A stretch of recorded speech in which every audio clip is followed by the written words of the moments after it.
آپ نے ایک مرتبہ کہا عمران خان کی اتنی مخالفت کرو جتنی قیامت والے دن جواب دے سکو. مطلب یہودی ایجنٹ کہنے پر حساب دینا پڑے گا. رجوع تو نہیں کیا اس سے؟ نہیں, کیوں رجوع کروں گا؟ کوئی بھی جب آپ کسی پہ الزام لگاتے ہیں تو آپ کو ثبوتوں سے اس کو ثابت کرنا پڑتا ہے. آپ سمجھتے ہیں عمران خان یہودی ایجنٹ ہے؟ تو پھر اس کا مطلب مولانا فضل الرحمان کو سزا ملے گی. جو مولانا فضل الرحمان کی بات, اب تو انہوں نے بھی رجوع کیا ہوا ہے آج کل. اچھا, عمران خان سے آپ ملاقات ہوئی آپ نے, میں وہ بھی سنا, اور ایک مرتبہ آسٹریلیا میں کسی چرچ میں بھی گئے تھے تو انہوں نے تعارف کرایا تھا کہ یہ وہاں کے عالم دین ہے جہاں کے عمران خان ہے. عمران خان بحیثیت انسان اور بحیثیت وزیر اعظم کیسے لگے آپ کو؟ دیکھیے, شخصیتوں کے بارے میں کوئی یقینی تبصرہ کرنا جب تک کسی کے ساتھ طویل عرصہ نہ گزارا ہو بہت مشکل ہے. ہماری پالیسی ہے کہ عمران خان نے جو اچھے کام کیے ہم نے اس وقت عمران خان کو اپریشیٹ کیا. 20 کام آپ نے بتایا, جو کام تھے اپریشیٹ کیا. مثلا دہرا دیتے ہیں, وہ اب بھی اپریشیٹ کرتے ہیں اس کو. عمران خان نے وہ جو علاج معالجے کی سہولت دی لوگوں کو, اور یہ جو نکاح نامے میں ختم نبوت کا جملہ بڑھوایا تھا وہ حکومت کے ختم ہوتے ہی پھر نہیں ہو سکا. اور یونائٹڈ نیشن میں جا کے ایک بڑی اچھی اسپیچ کی تھی عمران خان نے, اس پہ بھی. اچھا, یہ بھی لوگ سوال کرتے ہیں کہ یہ کام تو پہلے بھی بہت اچھے ہوتے رہے ہیں, جب ہوتے رہے ہیں تو سب لوگ اس کو اپریشیٹ کرتے رہے. عمران خان نے جب یہ کام کیے تھے تو مجھے ایسا لگا تھا کہ کوئی بھی اپریشیٹ نہیں کر رہا. تو ہمارا یہ فرض تو بنتا ہے کوئی حکمرانوں میں کوئی بھی ہو, جب وہ ایک اچھا کام کر کے آیا ہے تو اپریشیٹ کیا جائے اس کو کہ آپ نے ویل ڈن, بہت اچھا کام کیا. اس پہ لوگوں نے کہا وہ تو باتیں ہی کر کے آیا ہے نا یونائٹڈ نیشن میں. تو ہم نے کہا بم رکھ کے تھوڑی آئے گا, وہ باتیں ہی ہوتی ہیں وہاں جا کے. تو اگر کوئی اچھا کام کر رہا ہے تو اس کو اپریشیٹ کر دینا چاہیے. اور آپ عمران خان صاحب نے ایک مرتبہ کہا کہ ریاست مدینہ بہت انہوں نے اس کی وکالت کی. آپ کیا سمجھتے ہیں کہ صحیح بات کی اور یہ ان کا خلوص تھا اس میں, یا کیا لگا؟ دل کی چیز ہے, میں دل کی باتوں کا نہیں جانتا کس میں خلوص ہے, کون دکھا کے نماز پڑھ رہا ہے, کون بتا کے. ہم کوئی نماز پڑھ رہا ہو تو ہم کہیں گے کام اچھا کر رہا ہے, دل سے کر رہا ہے, خلوص سے کر رہا ہے, نہیں کر رہا وہ اللہ جانے. شریعت نے ہمیں ظاہر کا حکم دیا ہے کہ اگر کوئی آدمی اچھی بات کر رہا ہے, اچھا کام کر رہا ہے تو ویل ڈن, بہت. ہم اس کی نیتیں جھانکنے کا ہمیں حکم نہیں ہے. اگر وہ کہہ رہا تھا کہ مدینہ کی ریاست بنانا چاہتا ہوں اور واقعی بنانا اگر چاہ رہا تھا تو کیا ہے اس میں. اور آپ نے اگر کسی کا خیال ہے کہ نہیں بنانا چاہ رہا تھا تو اس کا اپنا خیال ہے. آپ نے القادر یونیورسٹی پر ان کی تعریف کی تھی. جو میرے پاس نالج تھی اس کے حساب سے, اب تو میں بھول گیا القادر یونیورسٹی کا قضیہ پورا کیا تھا. اس وقت جو ڈاکٹر ذیشان ہیں جو ڈین تھے القادر یونیورسٹی کے, چونکہ ان سے ہمارا ریلیشن تھا تو ہمیں یہ اچھا لگا کہ ایک دیندار آدمی, ایک بہت ہی ایجوکیٹڈ آدمی کو القادر یونیورسٹی کا ڈین بنایا گیا. تو میرا خیال ہے جو اچھا کام ہوا تھا اس پہ تعریف بنتی تھی. اور اب تو اس پر ان کو سزا بھی مل چکی. سزا کس بات پہ ملی ہے نہ میں نے وہ کیس پڑھا ہے کہ اس پہ سزا ملی ہے کہ ان کو ڈین کیوں بنایا تھا یا کس پہ سزا ملی ہے, کیونکہ میں بہت عرصے سے سیاست سے بالکل دور ہوں. تو اب جو کورٹ کے کام ہے وہ آپ جب جج صاحب سے آپ پوڈ کاسٹ کریں تو پھر آپ یہ سب چیزیں ان سے پوچھیں. عدت میں نکاح تو کیس جو ہے یہ تو شریعت سے لنکڈ ہے. عدت کے دوران نکاح کرنا حرام ہے, کالعدم ہے. عمران خان نے کیا ہے یا نہیں کیا یہ جج صاحب سے پوچھیں. ہاں نہیں, لیکن سے نکاح پڑھوایا ہے, لیکن مجھے ڈیٹ معلوم ہے کہ پہلا نکاح کب ہوا تھا, دوسرا کب ہوا تھا. آپ کو کتنے ایسے ملے ہیں کیس آپ کی نظر میں ہیں کیس کے جس میں عدت میں نکاح میں کیس گئے ہوں اور اس پہ اتنی سزائیں ملی ہوں, 7 سال 5 سال کی سزا؟ میرے علم میں ایسا نہیں ہے کہ ابھی کوئی عدت کے دوران کیس کا کوئی واقعہ ہوتا بھی نہیں ہے. عدت کے دوران کوئی نکاح کرتا بھی نہیں ہے. آپ نہیں سمجھتے کہ عورت کی گواہی کافی ہے؟ اگر عورت گواہی دے کہ میری عدت پوری ہو چکی ہے اور جتنا ٹائم وہ بتا رہی ہے اس میں یعنی ممکن بھی ہو کہ 3 مینسز آ کے گزر جا سکتے ہوں, یعنی اگر عورت 1 ہفتے بعد کہہ رہی ہے کہ میری عدت گزر گئی پھر تو ظاہر ہے جھوٹی گواہی ہے نا یہ. تو شریعت نے اس میں عورت کی بات کا اعتبار کیا ہے بشرطے کہ اتنا ٹائم بتا رہی ہو کہ اس میں یہ عقلاً ممکن ہو کہ 3 مینسز آ کے گزر سکتے ہیں. تو اگر ایسی صورت میں وہ گواہی دے رہی ہے اور اپنی گواہی سے رجوع بھی نہیں کر رہی تو پھر شریعت اس کو مانتی ہے کہ پھر ماننا چاہیے جب وہ کہہ رہی ہے. آپ کا میں نے ایک کلپ دیکھا 8 فروری 2024 الیکشن کا, آپ کہہ رہے ہیں کہ یوں اوپر جا رہے تھے پھر شف شف ہوا نیچے آ گئے.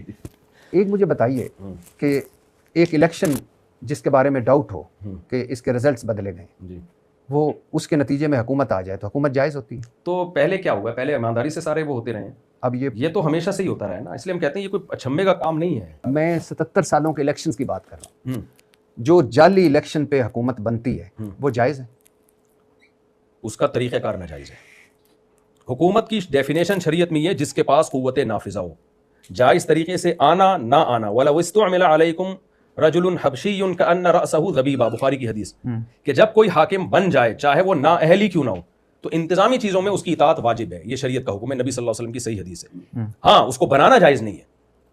تو ہماری جو شف سرکار ہے الیکشن یوں کر کے یوں کر دیا انہوں نے, یہ عمل غلط ہے, اس کو کبھی بھی جائز نہیں کہا جا سکتا. لیکن جب کوئی وزیر اعظم بن گیا, بے شک اللیگل طریقے سے بن گیا, تو انتظامی چیزوں میں, ہر چیز میں نہیں, جن چیزوں کا تعلق مینجمنٹ سے ہے ان میں حاکم کی اطاعت کرنی پڑے گی, چاہے وہ زرداری کیوں نہ ہو. نہیں, آپ زرداری سے 100 دفعہ اتفاق کریں, ہم بھی کرتے ہیں, لیکن اگر ملک کا صدر بن گیا ہے غلط طریقے سے بنا جو غلط ہے, اس کو ہم اپریشیٹ نہیں کرتے. لیکن جب ایک بن گیا, اس کے ہاتھ میں پاور آ گئی ہے, تو پھر شریعت کہتی ہے کہ آپ نے انتظامی چیزوں میں اس کو فالو کرنا. آپ کو آصف علی زرداری سے کیا اعتراض ہے؟ جو آپ کو ہے, کیا مجھے ساری دنیا کو ہے, اس میں کوئی کیا مثلا دیکھیں شخصیات کا نام لے کے نہیں, ابھی آپ نے جملہ بولا مجھے, اس لیے میں پوچھ رہا ہوں کہ کیا اعتراض ہے. میں اس لیے کہہ رہا ہوں کہ زرداری صاحب کے بارے میں بہت سے لوگوں کو بہت سارے اعتراضات ہیں. کیا مثلا بہت سارے ہیں. مثلا کیوں آپ گول مول کر رہے ہیں؟ آپ تو بڑی سویپنگ سٹیٹمنٹ دیتے ہیں. دیکھیں زرداری صاحب کے بارے میں بہت سے لوگوں کو بہت سارے اعتراضات ہیں. طارق مسعود کو, مفتی طارق مسعود کو کیا اعتراض ہے؟ نہیں, جو آپ کو اعتراض ہے, جو ان کو اعتراض ہے, جو جتنے پوڈ کاسٹ سننے والے, اور جو خود زرداری صاحب کو بھی اعتراض ہے اپنے اوپر, ٹھیک ہے نا.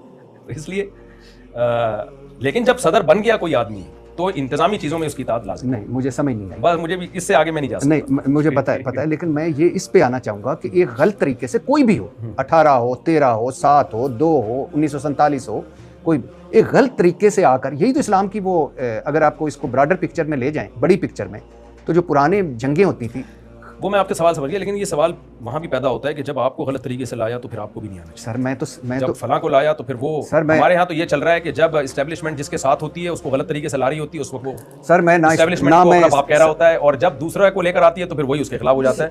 تو جب سیاستدان سارے ہی اس اصول پر چل رہے ہیں, سر میں نے مفتی طارق مسعود سے کوئی حقائق اسٹیبلشمنٹ یا حقائق جمہوریت نہیں پوچھی.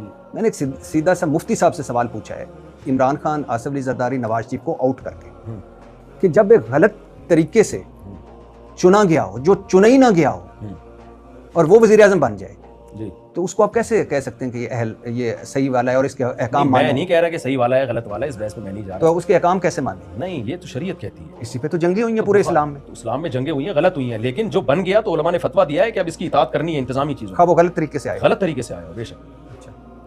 یہاں ایک لوگ سوال کرتے ہیں کہ یزید جو تھا, سیدنا حسین نے پھر اس کے خلاف بغاوت کیوں کی؟ سیدنا حسین نے بغاوت نہیں کی ہے. اگر بغاوت کر رہے ہوتے تو پوری فوج لے کے حملہ کرتے. تفتیش احوال کے لیے کوفہ میں گئے ہیں, اور عبید اللہ بن زیاد بدبخت نے, اس کا ظلم اسی وجہ سے تو زیادہ ہے کہ حضرت سیدنا حسین لڑنے کے لیے نہیں آ رہے گورنمنٹ سے, اور آپ ان کو قتل کر رہے ہو. تو اسی لیے تو ہم یزید کے دور میں جو یہ عمل ہوا اس کو بدترین ظلم کہتے ہیں. پہلی دفعہ نہیں, میں پہلے بھی ریکارڈ کروا چکا ہوں. نہیں, میں پہلی دفعہ میں نے مفتی طارق مسعود صاحب کو دیکھا ہے کہ انہوں نے کہا کہ بس اتنا ہی, اس سے آگے کچھ نہیں کہہ سکتا. شخصیات کا اپنا پوچھیں. آپ نے نام لیا تھا. اچھا, مفتی طارق مسعود صاحب نے کیا علم حاصل کیا ہے مذہب کا؟ میں مدرسے میں پڑھا ہوں, college S M science college سے آنے کے بعد میں مدرسے میں. ایس ایم کالج سائنس میں کیا کیا تھا؟ انٹر کیا. جی, گریجویشن بھی نہیں کی؟ نہیں. ماسٹر بھی نہیں کیا؟ آگے انٹر میں بھی 1-2 پیپر میں نے چھوڑ دیے تھے. فیل ہو گئے تھے؟ فیل نہیں ہوا تھا, چھوڑ کے آ گیا تھا. بس فیل ہی سمجھ لیں اس کو, کیونکہ میں سیکنڈ ایئر میں جب تھا, امتحان آنے والے تھے, تو میں مدرسے میں آ گیا. تو میرے والد صاحب نے کہا اس کو مکمل کرو. پھر میں بس کچھ پیپر دیے میں نے, کچھ پیپر نہیں. مفتی طارق مسعود فرسٹ ایئر میں نے کلیئر کیا تھا, سیکنڈ ایئر میں نے پڑھا پورا, لیکن 1-2 پیپر میں نے چھوڑ دیے جان بوجھ کر. مفتی طارق مسعود انٹر فیل.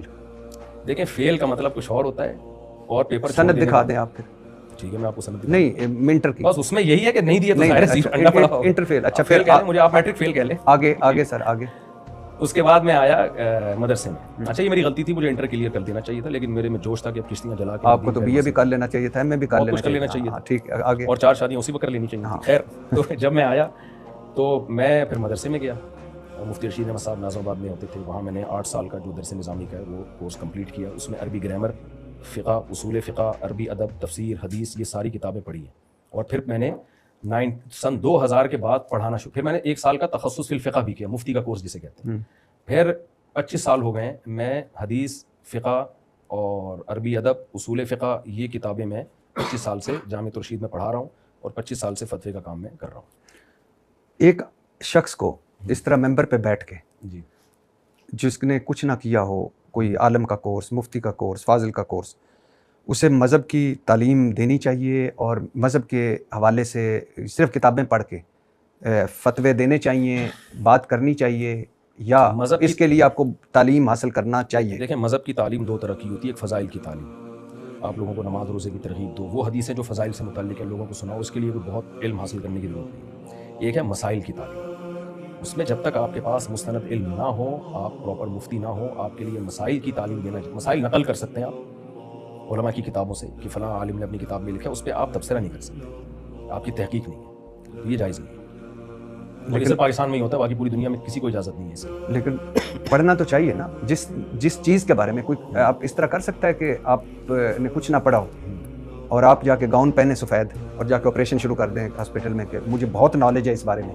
میں آپریشن کرنے سے. کوئی بھی دنیا میں شعبہ ایسا نہیں ہے جو پراپر وے میں پڑھے بغیر آپ کو اس میں گھسنے کی اجازت نہیں ہے. صرف مذہبی کو لوگوں نے ایک تختہ مشق بنایا ہوا ہے. دنیا میں کہیں سعودی عرب میں آپ کر کے دیکھیں نا ذرا, تو کہیں بھی نہیں ہے. صرف پاکستان, دبئی میں بھی نہیں. میں مسقط جب گیا, میرا بیان تھا وہاں, تو انہوں نے مسقط کی گورنمنٹ کو یعنی ویزا نہیں دے دیتے. بھائی کیوں بیان, کون ہے یہ, اس کا اسکالر ہونا ثابت کرو.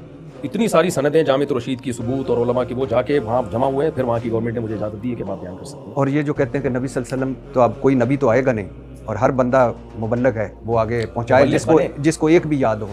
وہ نبی صلی اللہ علیہ وسلم کی فضائل سے متعلق حدیثیں پہنچائے, مسائل سے متعلق بھی پہنچائے, تجزیہ نہ کرے. کیونکہ ایک حدیث دیکھ کے کبھی مسئلہ نہیں بیان کیا جا سکتا. آپ کو پاس علم نہیں ہوتا, بعض دفعہ علم ہوتا ہے, تفقہ نہیں ہوتا, فقہی بصیرت نہیں ہوتی. یہ جو آج کل اسکالر آ رہے ہیں, ان کو یہ بھی نہیں پتا ہوتا یہ ترجمہ بھی ٹھیک ہے یا نہیں ہے. کسی نے غلط ترجمہ کر دیا, اسی کو آگے بیان کر رہے ہوتے ہیں وہ بیٹھے. تو بلغوا انی ولو آیا کا مطلب کیا ہے؟ آگے حدیث میں آتا ہے رب حامل فقہ غیر فقیہ. یہ بھی حدیث کے الفاظ ہے, صحیح حدیث ہے کہ بہت سے لوگ علم جانتے ہیں سمجھتے نہیں ہیں, تم پہنچا دو, ہو سکتا ہے سامنے والا وہ فقیہ ہو, وہ تمہیں حدیث کا مطلب بتائے. تو اس حدیث میں تو ان لوگوں کی نفی ہو رہی ہے کہ جو حدیث آتی ہے ایز اٹ از پہنچا دیتے ہیں, لیکن پھر مطلب بھی اپنا تھوپنا شروع کر دیتے ہیں. پہنچانے تک کوئی پابندی نہیں ہے شریعت میں, لیکن نبی صلی اللہ علیہ وسلم نے امت کو دو حصوں میں ڈیوائڈ کیا, فقیہ اور غیر فقیہ. اس لیے ہم کہتے ہیں دین مسائل کا علم فقہاء سے سیکھا جائے گا, حدیث کا علم محدثین سے سیکھا جائے گا, فضائل کا علم جس سے چاہے سیکھے. 5ویں شادی کریں گے؟ 5ویں جائز نہیں ہے تو کیسے نہیں, اگر میرا مطلب اللہ نہ کرے, اللہ میرے گھر والے بھی سنتے ہیں, اللہ نہ کرے. تو چاروں خوش ہیں؟ رپورٹ تو یہی ہے فی الحال, چاروں خوش. کیسے خوش رکھ لیتے ہیں؟ ہاں, میں نے بہت ٹینشن میں ٹائم گزارا ہے. جو میرے دوست احباب میں جانتے ہیں, یہ 2 شادیاں بچوں کا کھیل نہیں ہے, اتنے آرام سے نہیں ہو گیا یہ سب کچھ. ہر شادی پہ جھگڑے ہوئے, ادھر کیوں بیٹھے ہوئے ہو, وہاں کیوں بیٹھ گئے, اس کی باری میں تو اتنے بجے چلے گئے تھے, میری باری میں اتنے بجے کیوں آئے, اس کی عید کے دن اس کے یہاں سوئیاں کیوں کھائی. ہمارے بہت چنگیز خان کو آپ بغداد کو بھول جاؤ. زندگی میری اس میں گزری ہے. ابھی میں کہتا ہوں بھائی 2 شادیاں لڈو کھانے کے لیے نہیں کرو, یہ جہاد کی نیت سے کرو, سوسائٹی کی ضرورت ہے. ہاں اب یہ ہے کہ اب روکیے گا, جہاد کیا؟ جہاد کی نیت سے کرو. جہاد مطلب یعنی ٹینشن ہے, یہ جیسے کوئی مجاہد بارڈر پہ جاتا ہے لڑنے کے لیے. آپ بھی بارڈر پہ ہیں؟ میں تو ہیلمٹ پہن کے جاتا ہوں. خیر اب تو حالات اچھے ہو گئے ہیں الحمدللہ, اب وہ حالات نہیں ہے, لیکن ایک میں نے 10-15 سال ایک بہت ہی ٹف ٹائم گزارا ہے, لیکن میں رکا نہیں, پیچھے نہیں ہٹا, کیونکہ نظریاتی طور پر مجھے اتنا اطمینان تھا کہ میں صحیح ہوں. قوم کو, سوسائٹی کو اس کی ضرورت ہے. ابھی میں کہتا ہوں دوسری شادی کے بعد حالات اچھے نہیں ہوں گے, لیکن پھر بھی کرو. آپ کو ضرورت نہیں ہے, خواتین کی ضرورت ہے. میری قربانی سے 4 عورتوں کا گھر بھی تو بس گیا نا. تو یہ تو ان سے پوچھنا پڑے گا کہ جا کے بس آپ کسی خاتون کو بھیجیں, پوچھ لیں, میری طرف سے کھلی اجازت ہے. کتنے بچے ہیں سر؟ 19.5. 19 مطلب اب یہ آپ کا IQ لیول, اب کچھ باتیں ہم بھی تو آپ سے پوچھیں گے نا, ساری آپ تھوڑی ہم سے پوچھیں. 19 یعنی 18 تو ہے نا. ہاں, تو 2 اس میں جہیز میں ملے تھے. اچھا, تو اس ملک پہ رحم نہیں کیا جہاں 25 کروڑ لوگ. میں نے رحم کیا ہے. اچھا, میں نے نوجوان نسل دی ہے. جس میں ملک میں گروتھ ریشو گرتا ہے نا, اس میں بڈھوں کا ریشو بڑھتا ہے. کمانے والے کم, کھانے والے زیادہ ہو جاتے ہیں. تو مجھے تو اپریشیٹ کریں آپ لوگ. جس ملک میں جوانوں کا ریشو زیادہ ہوتا ہے, جب گروتھ ریشو بڑھتا ہے تو کمانے والے زیادہ, کھانے والے کم ہوتے ہیں. ہمارے پاس کچھ بھی نہیں ہے, صرف ایک آبادی ہے. عمران خان چیختا تھا نا کہ ینگسٹر اتنے زیادہ ہیں, تو ہمارے پاس آبادی ہے. میرے خیال سے عمران خان آپ کو ہی دیکھ کے چیختا تھا کہ بہت ینگسٹر. اس کو بھی دیکھ کے چیختا ہوں. میں ہر چیز میں عمران خان کو بھی فیور نہیں کرتا. میرے بیان سے کوئی یہ نہ سمجھے کہ جو کام اس نے کیے ہیں بہرحال میں اس کو مانتا ہوں. اب اس ٹاپک کو نہیں جانا چاہیے ہمیں. تو مفتی طارق مسعود پھر پیچھے ہٹ گیا. تو آبادی, گروتھ ریشو, یہ سورس آف انکم ہے ملک کے لیے. یہ سب بچے مجھے تھوڑی کما کے کھلائیں گے, میں تو بڑھا ہو کے مر جاؤں گا. سر میں کہہ رہا ہوں قوم کے لیے آپ نے بڑی خدمت کی ہے اس حوالے سے قوم کی. تو میں ایک سوال آپ سے نہیں پوچھوں گا کیونکہ آپ اس میں رجوع کر چکے ہیں, جو آپ کا ایک تنازع ہوا تھا, تو وہ چھوڑ دیجئے. اور آخری میرا سوال ہے, یہ کوا حلال کر دیا آپ نے؟ نہیں, میں نے کوے کو حلال نہیں کیا, وہ بھی میرا ادھورا کلپ چلایا ہے. یہ ایسا بالکل بھی نہیں ہے. حرام ہے کوا؟ کوا حرام ہے. مجھے آپ سے مل کر بڑی سرخوشی ہوئی. اللہ آپ کو ہمیشہ اپنے زبان میں جواب بھی ریکارڈ کروا چکا ہوں کہ پوری بات کیا ہے. مجھے آپ سے مل کر واقعی خوشی ہوئی ہے. کراچی آپ کے پاس آ کر خوشی ہوئی ہے. اللہ آپ کو اپنے زبان میں رکھے اور آپ سے کوئی دین کا کام لے لے. اللہ, بہت شکریہ سر. Thank you.